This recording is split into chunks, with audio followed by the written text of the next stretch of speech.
各位協基會活泉堂嘅弟兄姊妹平安、知足同埋滿足。首先我喺度多謝神今日帶到我翻嚟大家當中。頭先阿 Melody 啦、同埋仲有希希咧，佢哋帶領我哋敬拜，咁我哋咧都好感謝佢哋。今日咧係比較特別，因為咧我會開始一個新嘅系列。如果你知阿翁講道咧中意系列嘅，因為咁我會容易諗啲。咁我今次咧就開咗個新嘅系列，叫做耳熟能詳。咁咧就會講一啲咧大家應該聽到厭嘅一啲經文。咁一聽到就應該我都知你講乜啦咁樣嚇。咁但係咧我又唔係為新奇而新奇，話為一啲刷新而刷新。我希望咧更加返璞歸真嘅去翻佢原本有嘅嗰個嘅詮釋嚇，要詮釋佢嘅真義。咁除咗詮釋之外咧，就要帶出我哋點樣可以應用喺今日一個好紛亂嘅世界。剛才阿琴咧唱第3首歌嘅時候咧，都有提到，我哋每日起身都唔知下一秒會點樣發生嘅。即係呢個世界俾太多癲佬咧，有冇癲火我唔知啦。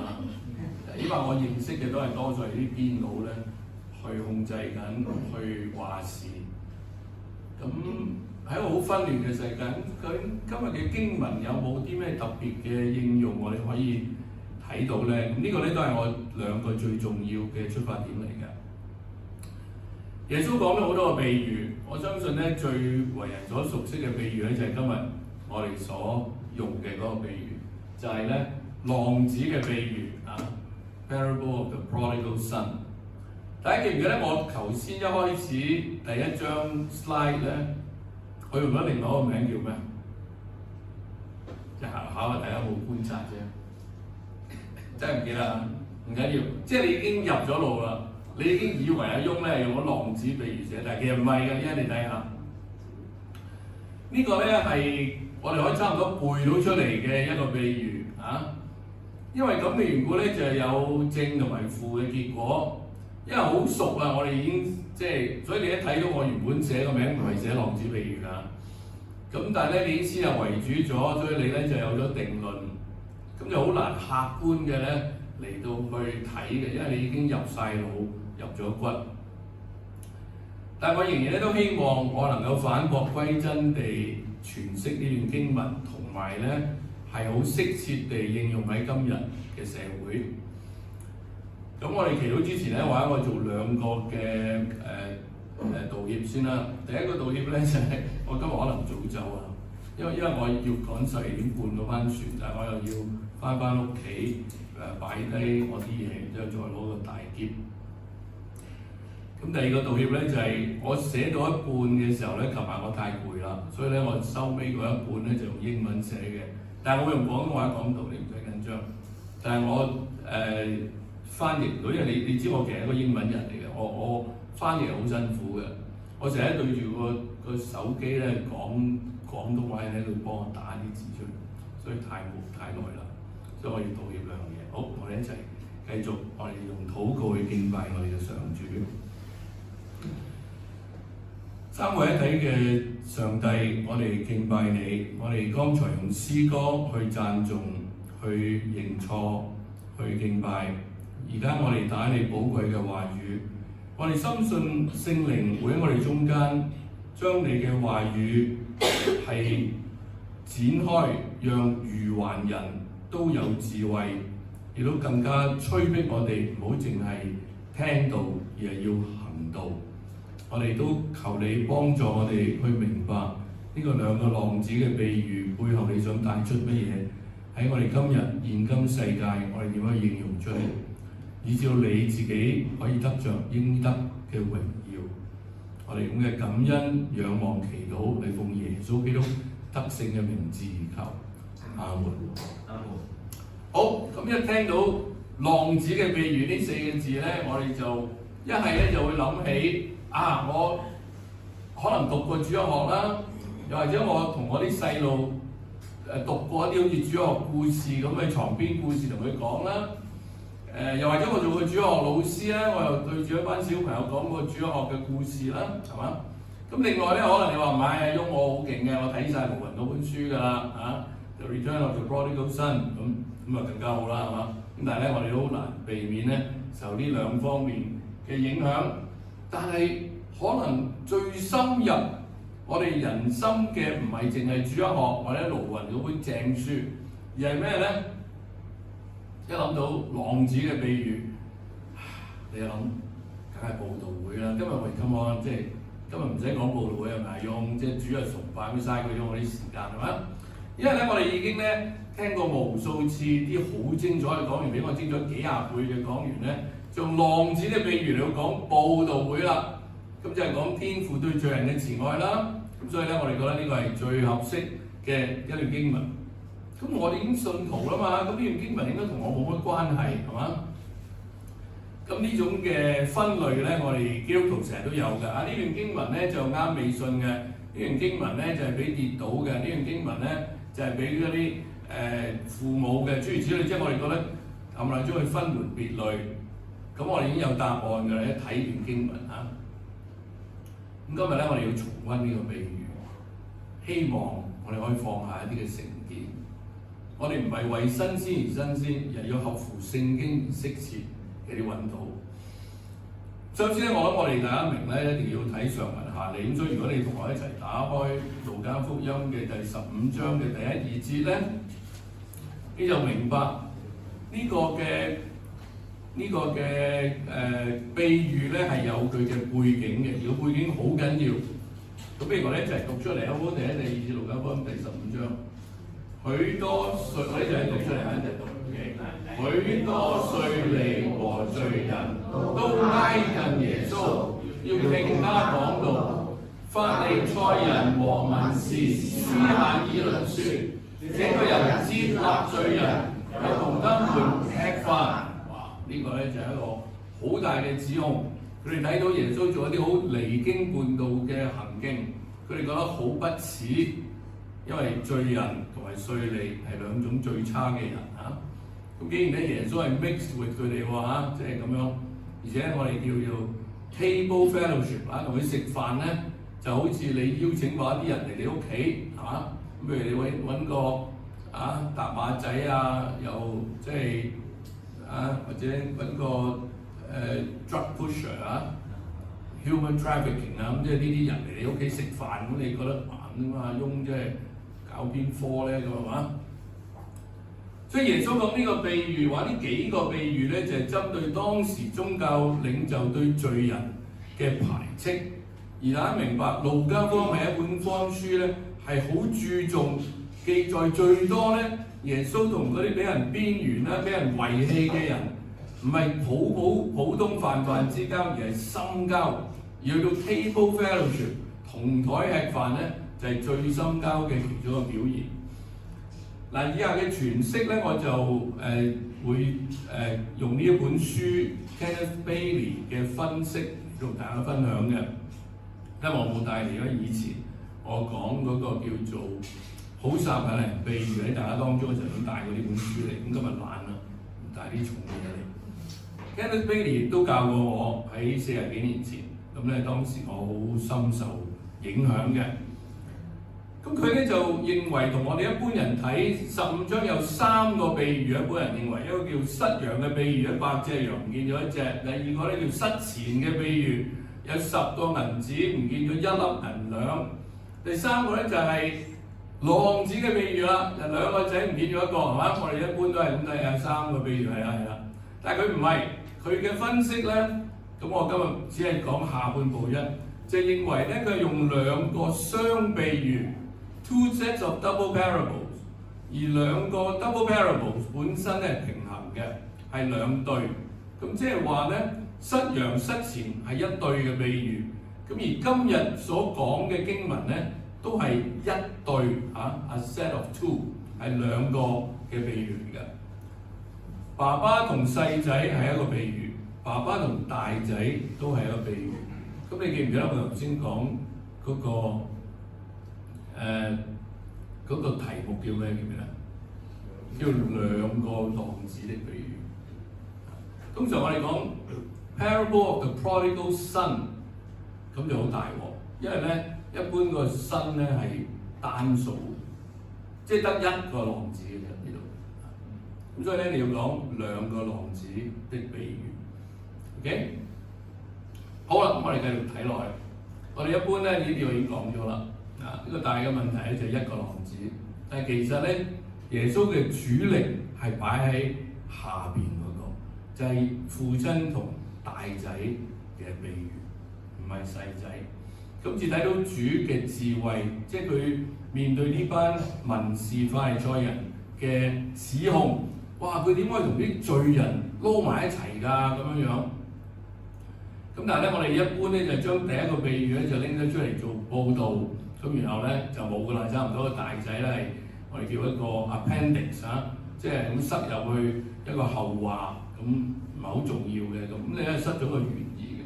好啦，咁我哋而家咧就比較細啦，希望大家睇到啲字，大家都熟㗎啦，咁所以我咧就將兩個比喻分 A、B part 嚟讀俾大家聽。咁第一個咧就係、即係我呢度用翻和合本新譯本嘅寫法，所以佢用浪子比喻，我都覺得唔係最啱嘅。好，11節到24節，耶穌又説：有一個人有兩個仔，細仔同爸爸話：老豆，有冇將我應得嘅家產俾我啊？佢爸爸咧就將產業分俾佢哋。過咗唔係太耐，細仔就將佢一切所有都收拾起嚟，去好遠嘅地方。喺嗰度咧，佢任意放蕩，耗盡資財。佢用咗所有之後，恰逢咧嗰度就大饑荒，佢就好窮困啦。於是佢去投靠當地一個居民，個居民咧就打發佢去田中放豬。佢恨不得將豬所食嘅豬潲嚟到充飢，都冇人俾佢食喎。咁佢就醒悟過嚟啦，就話：我父親有幾多僱工啊，糧食有餘，難道我喺度餓死咩？所以我要起嚟到我爸爸嗰度，對佢話：爸爸，我得罪咗天，又得罪咗你，從今日起，我唔配稱為你嘅兒子，你把我當咗一個僱工啦。於是佢就起嚟往佢爸爸嗰度去，相離還遠。佢爸爸睇見就動咗慈心，跑去擁抱佢，連連咁同佢親嘴。個仔就對爸爸話：爸爸，我得罪咗天，又得罪咗你，從今以後我唔配做你嘅仔。但爸爸咧，佢吩咐僕人快快脆脆將上好嘅袍子拿出嚟俾佢着，將戒指戴喺佢指頭上，將鞋穿喺腳上，將嗰個肥牛犢牽嚟宰了。我哋一齊慶祝，因為我呢個兒子係死而復活、失而復得嘅，所以佢哋咧就開始去慶祝啦。一個意大利嘅出名嘅畫家畫咗一系列嘅油畫，喺差唔多400年前就係講呢個浪子回頭嘅比喻啦。咁呢啲咧都係當時嘅不足好，咁我咧就呢個係我完全抄Kenneth Bailey 嗰個分析嘅。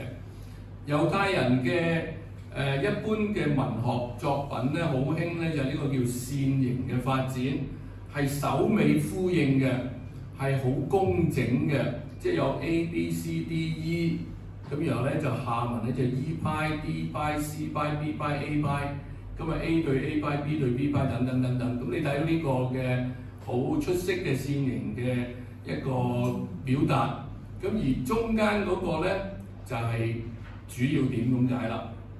咁所以咧，我哋睇到第11、12節 A 就係一個兒子失去，咁佢對比咧就係一個兒子尋回喎。B 咧就係佢外地咧就耗盡所有物質。B 派咧佢喺屋企裏邊咧就分享翻差唔多叫所有或者好多物質。C 咧就係所有都失去啦，包括佢嘅尊嚴。C 派咧就係所有重新得着，包括兒子嘅名分。D 咧就係好大嘅罪惡，竟然去餵豬。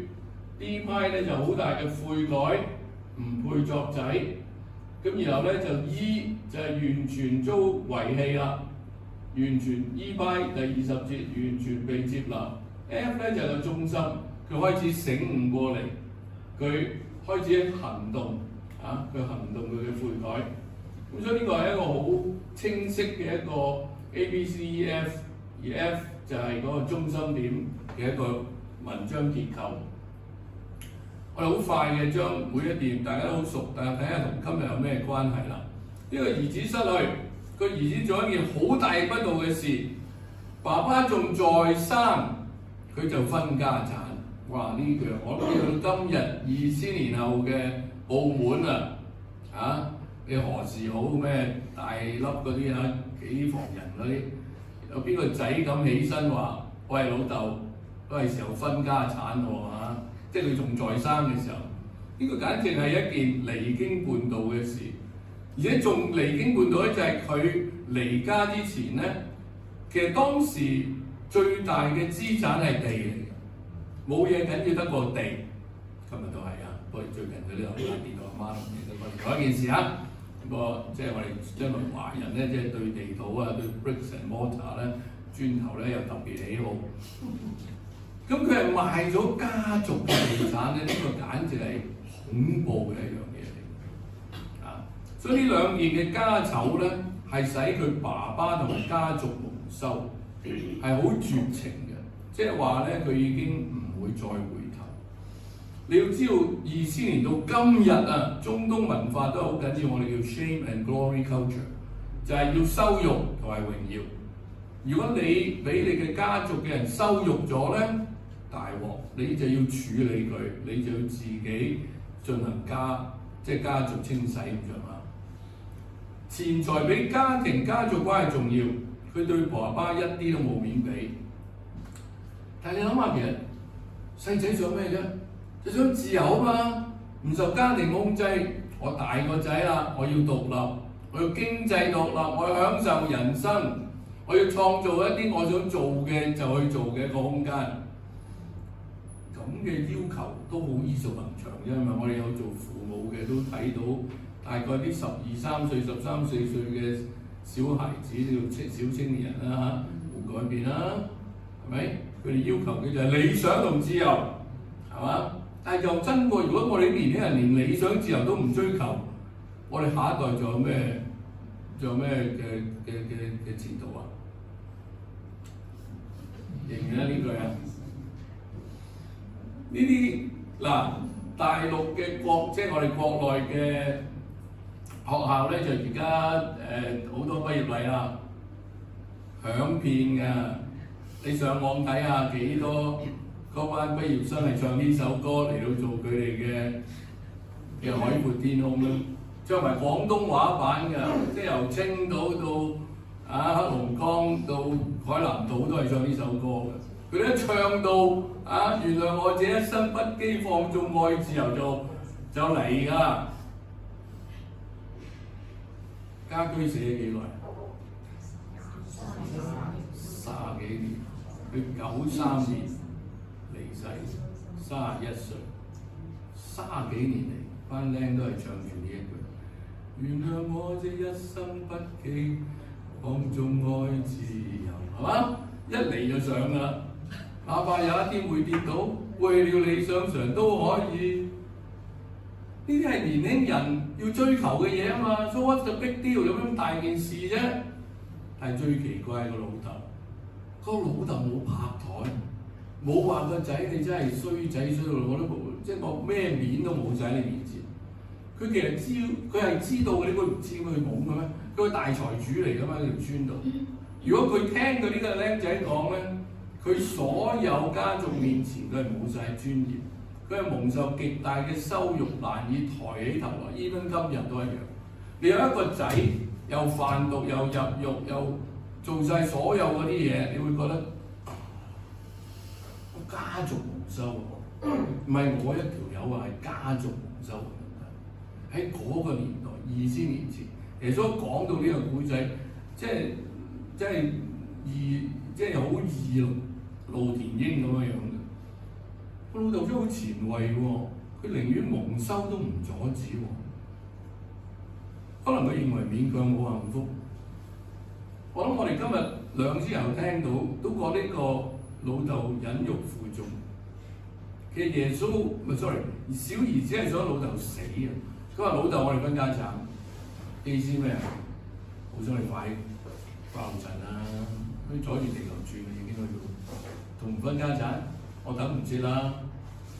但竟然咧，父親係聽佢所求，冇阻止。可能先喺2000年前，就今日啊，都係一樣咁保守。哇！咁你會話助長歪風啊？呢啲係嘛？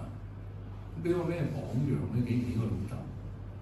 其實背後咧仲有一個隱藏嘅人物，我哋知唔知係邊個？即係呢個比喻背後咧，仲有一個人係隱藏咗嘅。係大仔啊嘛！大仔咧喺昔日喺個家族裏邊好重要。大家都知佢係分兩份，佢係兩個仔，咁啊將佢分3份，2/3俾個大仔，1/3俾個細仔。所以佢係佢負起對家庭有好多方面嘅調和啊，做榜樣啊咁。佢應該有一個責任向弟弟解釋，喂，你個好鬼魯莽，好自私嚇，唔該你咧放棄，唔好羞辱家名。但係冇出聲喎，呢個大仔，可能佢都係受益都唔定啦。因為聖經話咧，耶穌個比喻裏邊講咧，就係嗰個老豆將家產分俾他們，唔係他，係他們。所以佢嘅唔出聲，其實係一個表態嚟嘅，亦都睇到佢同其他兩個人嘅關係非常脆弱。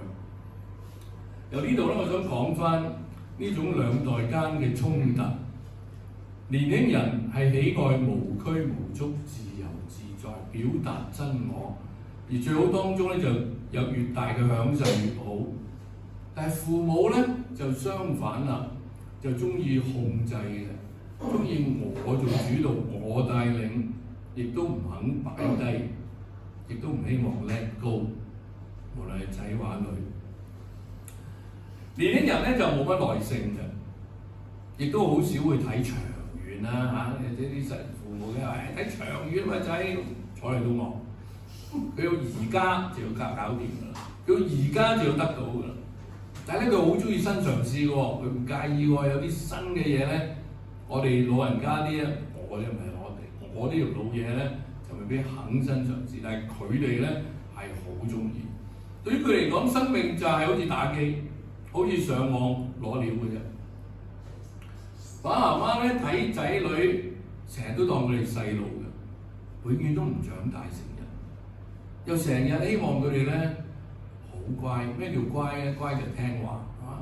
唔情願佢哋咧邁向成年人，恐怕失去佢哋。我媽媽100歲至離世，佢去到80幾90歲嘅時候，我都已經接近50歲，佢都當我細路咁樣教我啲教我路。咁有陣時我都幾頂唔順嘅。咁但係父母咧係好難變嘅。我70歲。我對住我兩個仔，有陣時都要忍嘅，就係唔好再出聲，唔容易嘅。Let go 係好難嘅。年輕人嘅眼係望住聽日，望住將來。我哋啲老嘢係望住後邊。唉，你嗰陣時幾鬼乖啊，幾鬼聽話啊！而家真係唔知啊喺邊度教出嚟嘅咁啊，喺男童院出嚟㗎。嗱，我上高講嘅係以偏概全嘅，我必須承認，即係我唔係話咧，我呢啲又唔係真理啊咁。但係呢啲係一般年長同年輕嗰啲愛自由不羈哪怕會跌倒嘅年輕人會唱嘅歌。我哋曾幾何時都係咁唱嘅，但係當我哋大到50幾、60幾歲嘅時候，我哋就唔中意呢啲歌。好啦，我哋咧就睇翻。嗰個僆仔就離開咯竟然咧個過嘅日子唔係好似佢諗住咁清心滿意啊、自由自在啊咁，佢嘅生活水平咧逐漸下調啦，越嚟越差。佢由一無所缺變為一無所有，而且佢咧係活喺外邦人嘅地方，因為佢唔叫養豬猶太人一定唔會養豬。佢係一走到最遠，根本唔想見你。雖然呢啲去外邦人住咧係有違傳統嘅，但係佢係認為我一定我阿爸阿媽冇晒所有傳統，我更加釋放，更加解放。但係點知咧就淪落到咧就為住，其實收家到咧冇得寫封信翻屋企，冇得 WhatsApp 話俾屋企咧，俾個 Instagram 話你睇我餵緊豬幾鬼開心你睇，睇豬食邊冇人一聽到 right 我唔肯，豬手都冇得俾人叫佢食啊！人間地獄毫無尊嚴嘅日子。我諗當時嘅聽眾一聽到咧就會我好開心即係抵你死啦！今次 serve you right 仲唔係報應，仲唔係活該？以下咧就係我寫呢個寫到琴晚大概12點零鐘啦。咁我咧就話不如我寫英文算啦，但我會廣東話講你唔好介意。好啦，去到17到19節咧就係個轉捩點啦。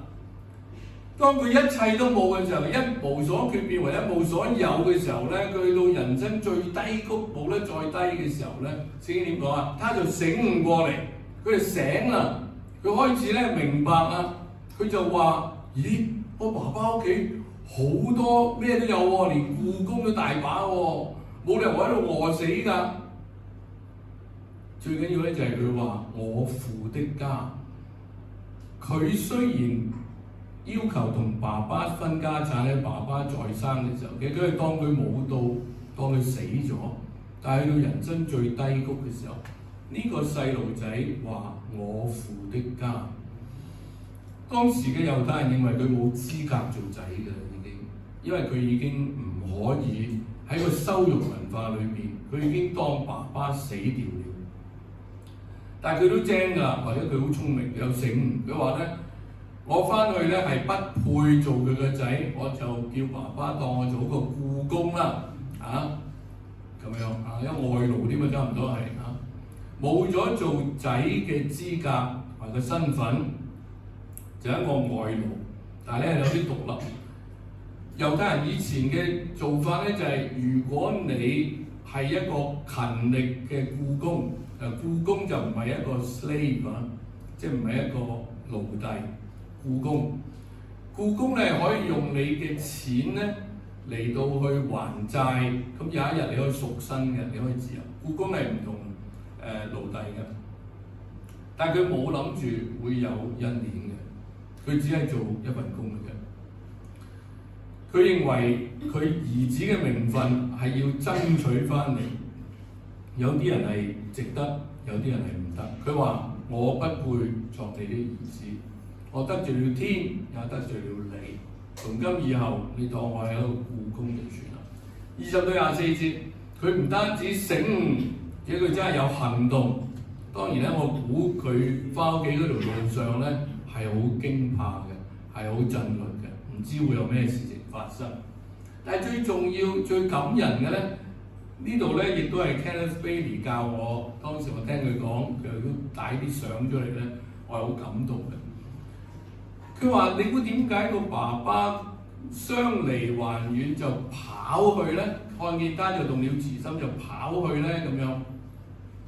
咁呢個咧係講翻當時同埋今日嘅巴勒斯坦人嘅一啲文化嘅，即係原來當嗰個小兒子着到爛身爛世、臭崩崩咁翻嚟嗰條村。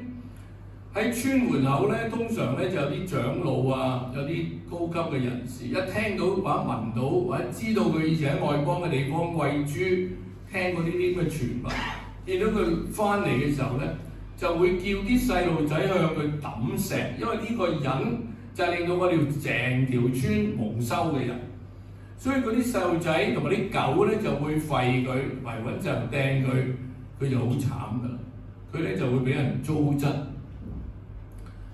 而仲有一樣嘢，當時嘅顯赫嘅人，即係啲大戶人家咧，係絕對唔會喺公開場合去走嘅。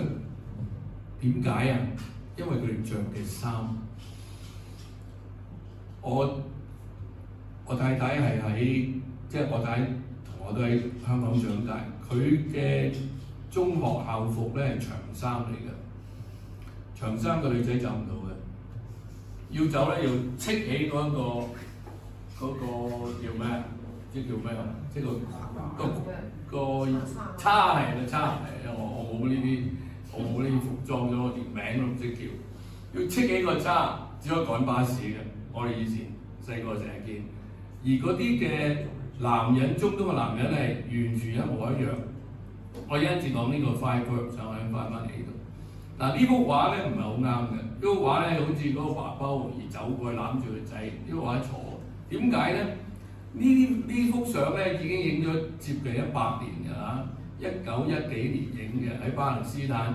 當時嗰啲嘅人咧，啲男人係着啲咁嘅衫嘅，走唔到嘅，亦都唔會走，亦都唔使走嘅。最緊要咧就係好即係所謂好 dignified 咁樣，好有尊嚴咁樣就得㗎啦。咁我哋一睇翻呢度嚇，因為佢哋着嘅衫褲嘅原本咧係唔會走，但係佢點解要走咧？就係因為佢真係動了慈心。咁而聖經係用5個動詞去形容呢件事。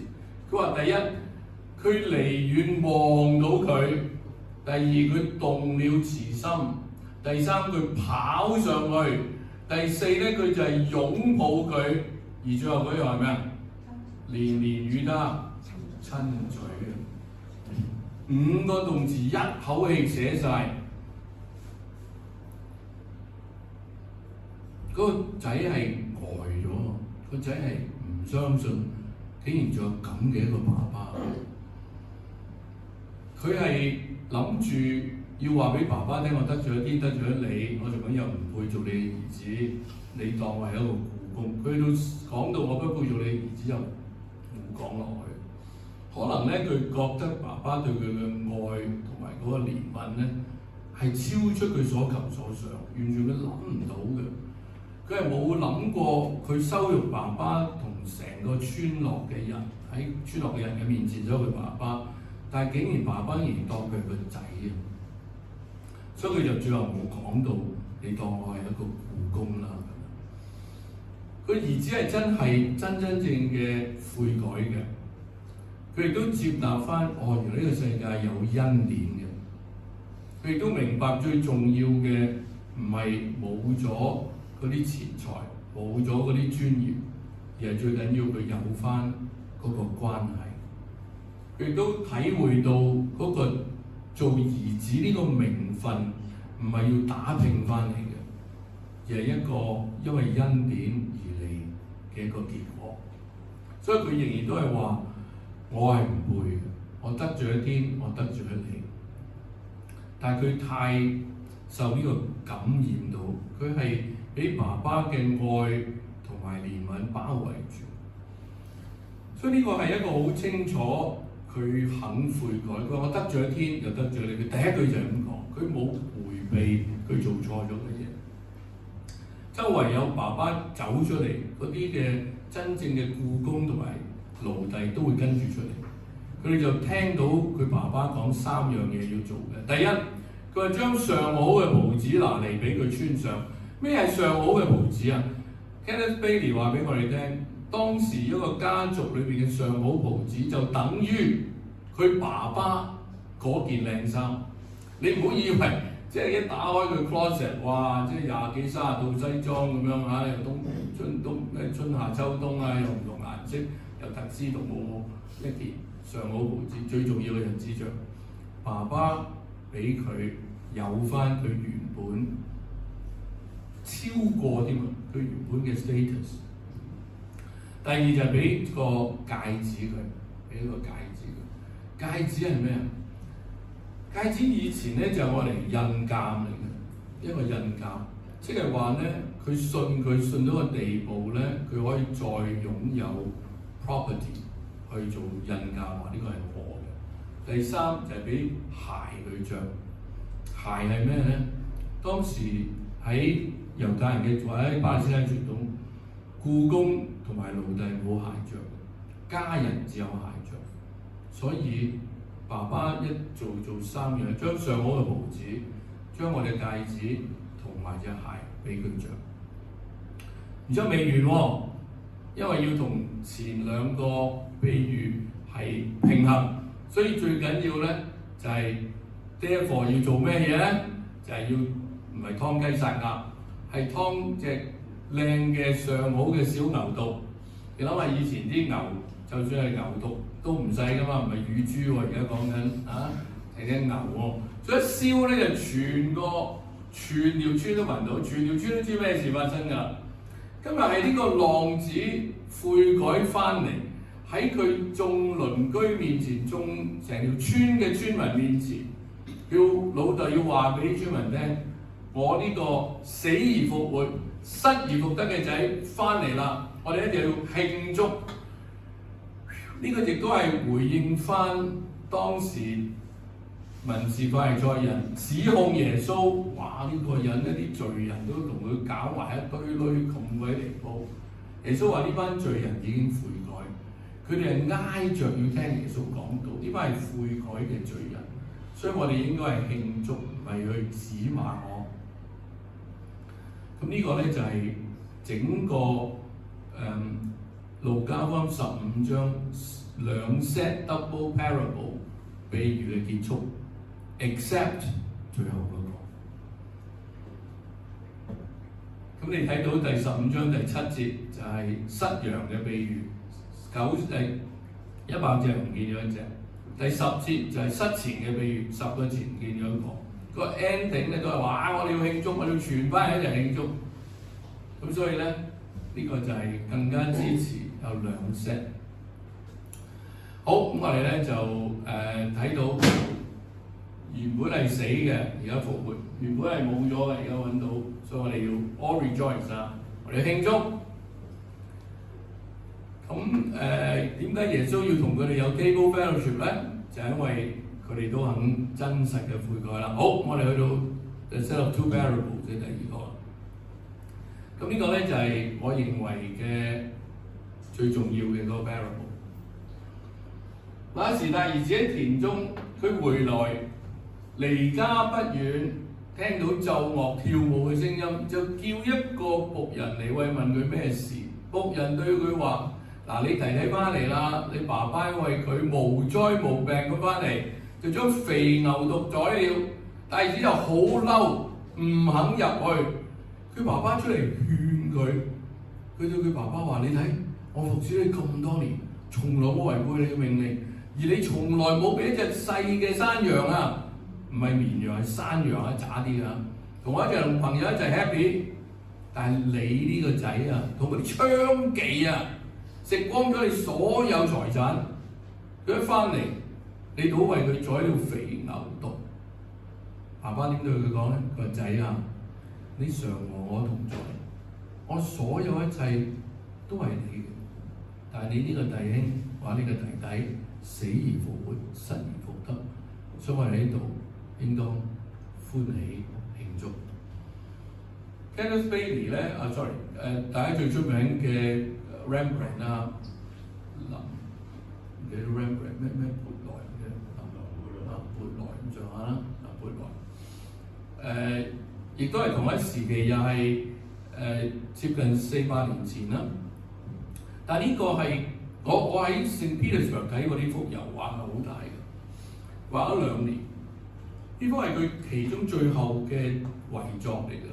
佢1669年嚟，有600年至畫起嘅。佢用咗好耐嘅時間、燈光等等嚟畫呢個 The Return of the Prodigal Son。咁你睇到咧就係佢哥哥喺度，爸爸個雙手。我呢度唔講你睇盧雲嗰本書寫得好美麗啊，浪子回家。好啦，呢個咧就係 Kenneth Bailey 教我嘅嗰個分析嗰個線型。但係最精彩嘅就係 A 冇咗 A 派 ，A 大兒子離家不遠，25、26節，佢冇提佢 A 派咧，佢咪翻嚟咧，佢咪慶祝咧？冇喎，咁呢個就係重點喎，即係 what is omitted 冇咗嘅嘢只係重點，唔係有咗嘅嘢。B 就係你嗰啲工人話：喂，你弟弟平安翻嚟喺度慶祝緊啊！就對咧爸爸講：你弟弟失而復得，一起慶祝。C 28節就係爸爸出去勸佢翻去。C 派繼續盡力解釋嚟到邀請佢。D 咧就大兒子好唔開心啊，好興，你點樣對我？然之後比較你點樣對佢？呢兩個咧就係大兒子嘅 complaint 啊，佢嗰個嘅不滿嘅原因。咁開始咧就聽到音樂咯，又聞到燒牛仔肉嘅味啦。咁成條村都聞到嘅，因為呢啲嘅大戶人家咧發生所有嘢咧，所有村民都知㗎啦。咁其實大仔咧作為大仔，佢應該點啊？佢應該擺低田間嘅工作，馬上話佢咩事，係應該佢自己主動去做㗎。因為佢大仔嘅時候，佢知道如果屋企擺宴會咧，佢要點啊？佢要去招呼親朋戚友㗎嘛。但係佢唔單止冇喎，佢係猶豫咗，然後佢問人喂咩事，然後佢知道咗個原因之後咧，佢就話我唔會翻去嘅。咁其實呢個咧就係一個 open insult 嚟嘅，對父親咧個大仔唔喺度，就係一個最大嘅羞辱。呢個係佢認為佢要脫離個關係，佢個細佬就離家出走，個大仔離開屋企不遠，聖經咁講。但係佢有冇翻屋企啊？冇人知，聖經冇講。呢個就係耶穌一個 invitation， 去邀請嗰啲文士同法利賽，你哋翻咗邊？你哋想翻嚟定係唔翻嚟？同我哋慶祝定係留喺度？所以係同樣地羞辱緊佢爸爸。大家如果有睇到Esther 以斯帖記咧，你係記得第一個皇后點解會俾人罷免咧？就係個皇帝喺度慶祝慶祝群臣，就叫個皇后出嚟，我唔出嚟，我都要聽你講。咁個皇帝點解我罷免你咯？唔使簽名嘅，唔使3個 stage， 即罷免就罷免佢。罷免完就選立皇后，至揾到 Esther 出嚟啊嘛，係嘛？所以你唔嚟嗰個宴會就係一個公開嘅羞辱。所以爸爸咧係好慘嘅，佢嗰日佢失而復得咗個細仔，但係個大仔有冇失而復得？定係由頭到尾係失住啊？大家可以諗下。爸爸咧就可以叫啲僕人去勸佢翻嚟，但係唔係。爸爸亦都可以行出去大罵一輪，仲要咧懲罰佢，鬧佢點樣唔啱，但係佢亦都唔係。聖經話佢出嚟勸佢。你記得好多時候講呢個係3個比喻係嘛？失羊、失錢、浪子。成日咧都話點樣比較啊？第一個咧就係個牧羊人去揾嗰隻失羊，第二個咧就係嗰個主人見咗一個錢去周圍抄，又去揾個照咁揾到啦。但係第3個唔係冇人出去嘅，冇人去揾嘅，就係個仔自動翻屋企啊嘛，係咪？錯晒，因為點解啊？個老豆出去揾佢啊嘛，個老豆去到個田嗰度勸佢翻嚟啊，佢點會冇啊？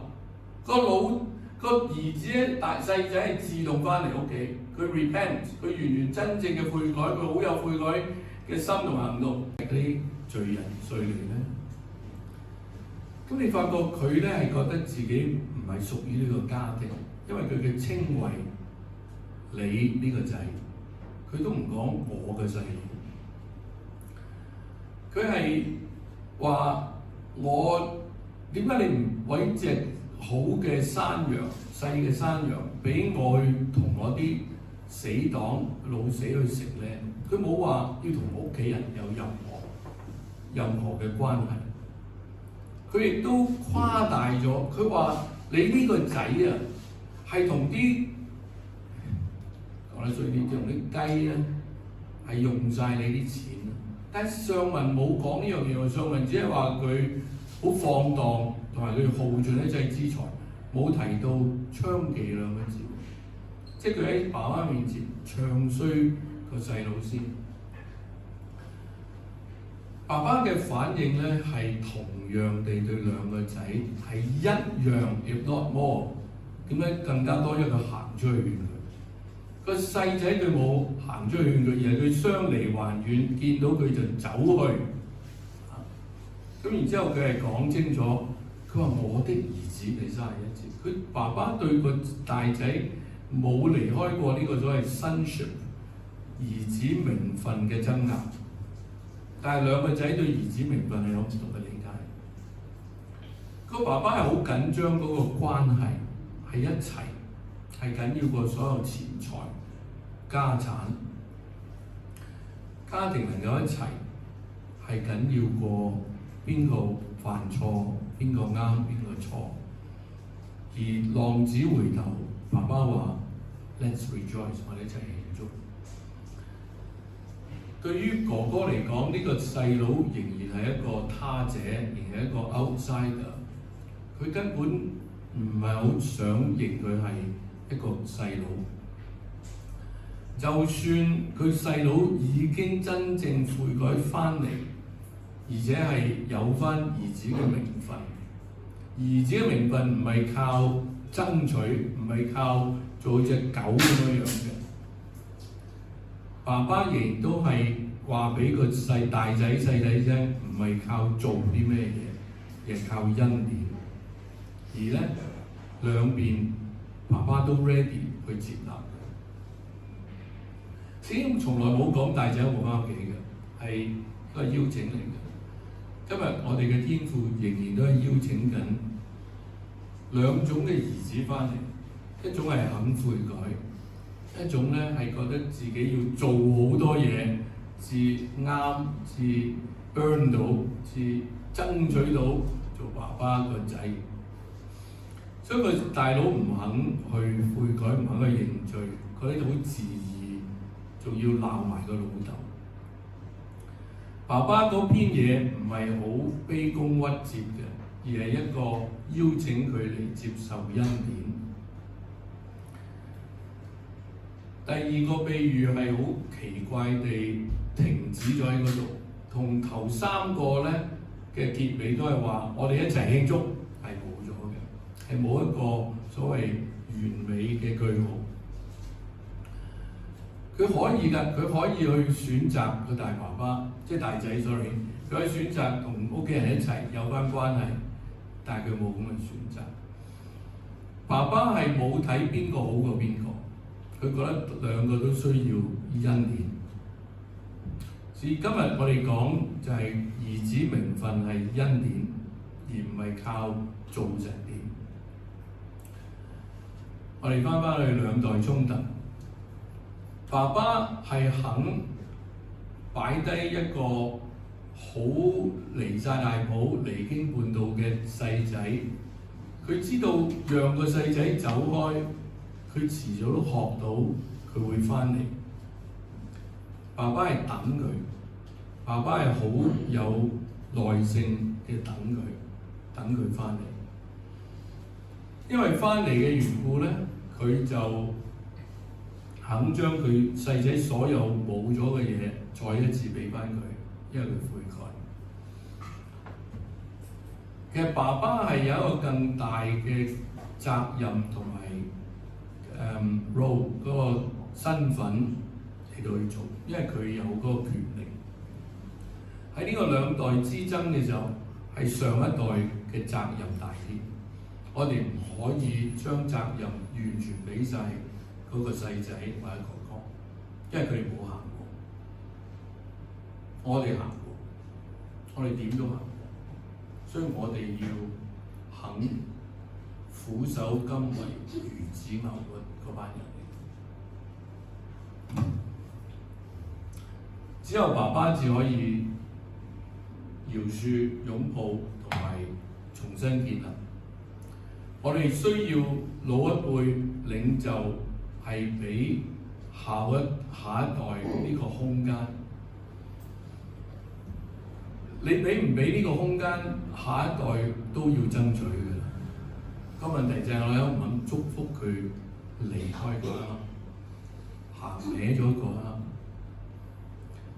我想講好快我嘅見證。我爸爸咧係一個教育家嚟嘅，佢喺香港嘅以前叫教育學院啦，因為未有大學，佢係做校長。我細個小學一半以上嘅老師係佢啲學生嚟嘅，我喺班度係最曳嗰個，我成日都俾人罰留堂罰企。我係令我爸爸好蒙羞。